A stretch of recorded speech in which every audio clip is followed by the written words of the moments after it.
It's the Eagle Community Television Forum with your host, Gary Shorman. Hi everyone, this is The Forum on Eagle Community Television. It's brought to you by Hayes Med. Good to have you watching this evening as we have our state representative, Travis Couture Lovelady, with us, who is just getting ready to head back to the new session in 2014. Good to have you with us today. Pleasure to be with you, Gary. You know, just around the corner, you get to go back to Topeka.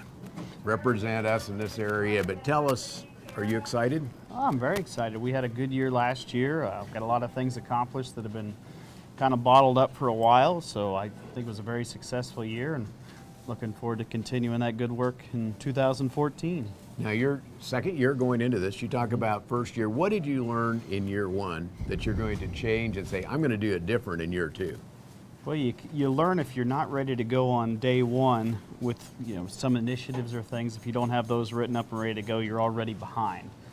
Since it is just a shortened session from January through the end of May, I mean, if you don't have it wrote up, ready to go, and a base of support among your colleagues, you're already behind when you get started. So that's some things we've been working on with a lot of different groups, a lot of different people during the off season, as to getting support built up and getting things written and ready to go January 13th. Now you talk about, you have this shortened session, but really it goes much longer than that because you're down in Topeka. I understand you've been in Washington, D.C. You've done a lot of traveling here, and I call it the off season, getting ready to go for the legislative season. Absolutely. It is a year-round job, even though we're only in Topeka for half of the year. But like I said, I've gone to conferences and try to learn more.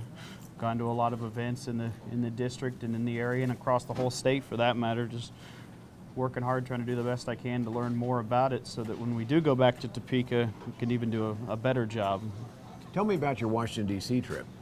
Yeah, I was appointed to a tax and fiscal policy task force with a conference of state legislators from all across the country that get together, share ideas, what's worked there, what hasn't worked there, and good ideas that we bring back to our state and how that applies directly to us. And it's just a great forum for state legislators all across the country to learn more and provide a better service for their constituents. And one of the things also, you're going into this legislative session with a vice chair title behind your name. Yeah, there was some turnover, I guess. We had an unfortunate death among one of my colleagues, and then we had a few that resigned, and so there's been some changes going on committees this year. And on the Federal and State Affairs Committee, I was appointed by Speaker Ermeg to be the vice chairman, since we have a new chairman that was the previous vice chairman. So what does that committee handle in particular? Federal and State Affairs handles a wide array of issues, gun rights, abortion, gambling. I mean, if it gets... So it's those issues that would maybe go across state line, but the federal government would also have their fingers in as well. Certainly, a lot of things that affect, well, the way I like to say it is if it gets your blood boiling, it's going to be on federal and state affairs. So that... As we're talking about that, because one of those that has been a challenge, I know, for area hospitals, doctors, and medical profession in general has been what we like to refer to as Obamacare. Certainly. But will that go through that committee, and how does that affect the area that you're working on? Well, it is an area of concern, especially for a lot of hospitals that are really concerned about how that affects them. And unfortunately, the federal government keeps changing the rules almost daily as far as how that's going to be implemented. It's a huge concern for rural access to health care. That won't go through federal and state affairs, but it's something we're all very mindful of and watching. When you talk to hospitals, what are they saying as far as, obviously a lot of changes, but what are they saying that you can help with at the state level? Because so much of this comes from the national level. Sure.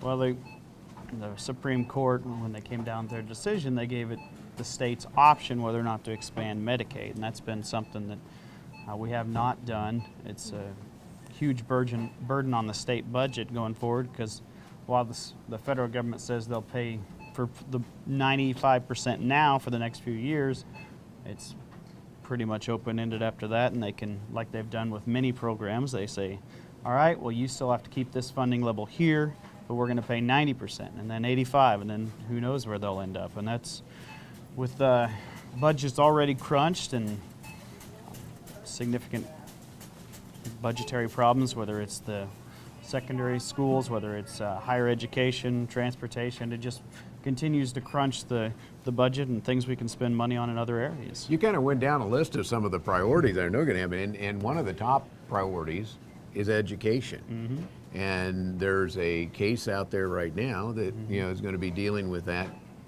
How does that fall? Because where do you see that going with the funding of education in Kansas? It's a big topic. Is that your favorite question to answer? It'll hover over the whole session next year. The question is, when will the courts come down with that ruling? If they follow the 2006 ruling in the Montoy case, which I seem to believe they likely will, they're probably going to tell us that they think we need to spend another $500,000 on education. We already spend the fourth highest percentage of our budget on education of any state in the country. So we either have to expand that and cut into other areas, whether it's higher education, transportation, or healthcare, or we have to raise taxes, and schools will likely come from property taxes. And I don't think that's anything we want to do or the citizens want us to do. Right now, like I said, it's a significant portion of our budget. So now, will everything sort of get held up until you get that decision made, or is it just going to go full speed ahead and then see what happens in that court case? well, we're just Because it is going to hold up a significant dollar amount that's going to be held out there. Well, last year we passed a 2-year budget, so depending on what the court does, we're already set for the next 2 years going forward with our budget. There'll be some small tweaks. I know there's some higher education folks would like to see us put a little more money back into that. There was an issue with corrections where the governor vetoed the second year of the budget for corrections, and that'll be something we'll have to put more money into. But the big issue with the court decision is whether or not the legislature believes the court has the right to tell the legislature how much money they have to spend on something. I don't believe they do. I think it's a central tenet of our republic and the founding that the power of the purse lies in the elected representatives put there by the people. And I think the court's overstepping their bounds if they do that again. It wasn't challenged last time. It was they just paid the money, and there was never a resolution as to whether they could actually do that. But I just think that's the court's overstepping their bounds on that. Well, we'll have to follow that along as that goes. One of the other things that I know that plays into education, but it also plays into the dollar part of that is there's the east-west divide in Kansas. To some extent, you see that. Yeah. You're from the western side of Kansas, which some people think start about Topeka, right there, and heads west. Yeah, well, How are you dealing with that? How are you doing? Because some of the school districts in Kansas City obviously have a whole different tax structure, or at least a much broader base than we do in western Kansas. How are you working with that east-west divide? Or you manage to see your way through that? Yeah, it affects every issue we deal with. I mean, there's not something that comes up very rarely that it's not necessarily a rural versus urban divide on a lot of those issues. And as far as that goes, we did have some turnover last year, and I was going to be the chairman this year of a group we call the Western Kansas Caucus, which is a group of Western Kansas and friends, legislators from rural areas that get together to talk about Western Kansas specific issues and how those directly affect us. We work together on things because we're on different committees and keep track of what the other committees are doing and how those issues affect us out here. I know you have to be probably one of the younger state representatives. May not be the youngest, but you're probably one of the younger ones. When you look at things like Facebook, some of the social media, does that put you at a contrast to maybe some of the legislators that have been there for a much longer time or may not be quite up to Well, there's certainly those that it's a new thing for them. The past few years we've worked hard to help them along and understand that it's not something to be afraid of. It's a great way to connect with your constituents and take the message directly to the people. They ask questions directly on your Facebook and you respond. It's just email but quicker, and that's how they're starting to understand and starting to get better at it. And it's been a really good tool. I really think if more people engaged politically that way, and people are scared of it because there's a lot of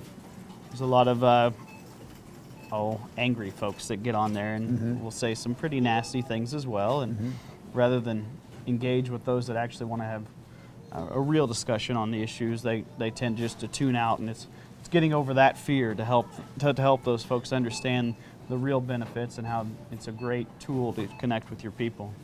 We're going to talk about some fun things in the second half of our program. We're going to talk about pheasant hunting in Northwest Canada. That's a lot of fun. We're also going to find out what your favorite question that people ask you about when we come back. Our guest is State Representative Travis Couture, Lovelady. We'll be back with more after this from Hayes Med. Youthful body, tight tummy, smooth facial lines. Greystone Cosmetic and Reconstructive Surgery is here to help you achieve your goals and give yourself the new look you've always wanted. Greystone offers sophisticated surgical and non-surgical cosmetic procedures. With services now available locally, there's no need to wait any longer. Contact Greystone Cosmetic and Reconstructive Surgery at Hayes Medical Center today or online at greystonecosmetic.hayesmed.com. It's a beautiful day in our super high-speed internet great customer service neighborhood. Like you, this is where we live.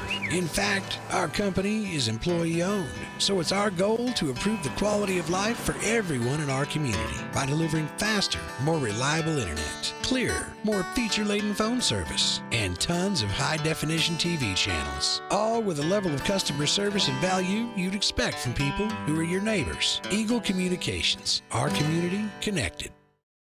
Welcome back to the second half of our forum program here on Eagle Community Television. Our program is brought to you by Hayes Med. If you have any questions or comments, send them to me at gary.shorman@eaglecom.net. You can also chase us down on Facebook. We're under ECTV Forum. You can ask us questions there as well. Again, our program is brought to you by Hayes Med, and our guest today is Travis Couture, Lovelady, who is our Kansas State representative for this area. And Travis, one of the things we went to the break talking about, more of the fun things that you get to do. One of those, I think it's fun, was the governor's pheasant hunt. Oh, that was a lot of fun. I mean, what all happened there? Well, we had people coming in from all across the state and all across the country. Did the pheasants come in too? Well, I mean, they were all local pheasant hunting up there in the Norton area and Graham County. So it was the two counties combined. Their economic development folks worked together on a united front to get landowners, local people involved to help. They provided guides for the folks that came in to hunt, and all the money went to local charities. And I think they raised $88,000 that went directly to local charities in those two counties. So it was really a lot of fun. That has turned out to be quite an event, even though the last couple years, or this past year, because of dry weather and several other things, that it's been, pheasant population hasn't been very strong. Yeah. You know what, you talk about what happens in Kansas, that is a big economic boost or engine for Kansas, whether it be fishing, whether it be hunting, all that outdoor type, and this just promotes that whole thing.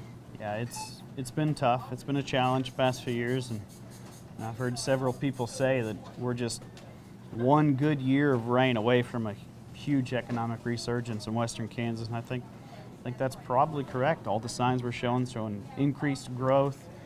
The banks are showing increased lending power, people wanting more to borrow more money to start up businesses. We're close. We're really close. If we could just get a little help from Mother Nature, we'd That's really the one thing you going. can't change in Topeka. That's right. That's as we went into the break talking about maybe the best question that you like to answer, or what question. We'll do it two ways. What's the best question? What do you hear the most of when you're out? Because you travel around a lot and you visit a lot of special events and you're in different places. First, what's the question you hear the most?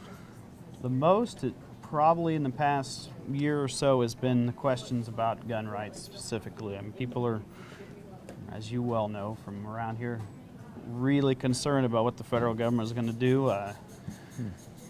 People are really scared about losing that freedom, and we've done some things on the state level to expand and enhance gun rights. We've passed the Second Amendment Protection Act, which was a huge boost for Kansans and their gun rights. We tried to attract some of those gun companies who have been ran out of other states like Colorado, Maryland, Connecticut, some of those, and we're still working with the Department of Commerce to try and lure some of those companies here. And I think there's no better place for them to relocate than western Kansas, that's for sure.